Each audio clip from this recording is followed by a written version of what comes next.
माझं नाव अमोल मारुती पवार, राहणारा जिल्हा सातारा, तालुका पाटण, गाव जळव। मी ज्यावेळी इकडे आलो त्यावेळी मी व्हीलचेअरवरती होतो, मला चालता उठता येत नव्हतं। त्यावेळी डॉक्टर राजेंद्र सर आणि भूषण सर मला मिळाले। त्यांनी मला खात्री दिली, तुम्ही आता नाशिक पॅरालाइज सेंटरमध्ये आला आहेत, इथून तुम्ही 100% चालत घरी जाणार। त्याचप्रमाणे त्यांनी जो शब्द दिला तो पाळला आहे। आज माझा 10वा दिवस आहे आणि मला आता चालायला वगैरे काही त्रास नाही, मी हळूहळू चालायला लागलो आहे।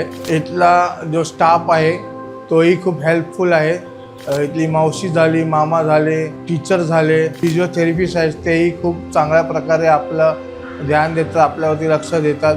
त्यांच्याकडून 90 ते 100% देण्याचा प्रयत्न करतात पेशंटला आणि ते खूप चांगले आहेत। आणि इतर स्टाफ जे आहे तेही आपला कुठलीही गोष्ट अडचण असेल तर आपल्याला हेल्पफुली मदत करतात। तुम्हालाही जर माझ्यासारखा पॅरालाइज झाला असेल तर नक्कीच नाशिक पॅरालाइज सेंटरला भेट द्या, तिकडून तुम्हाला बरं होण्याची हमी वगैरे मिळेल।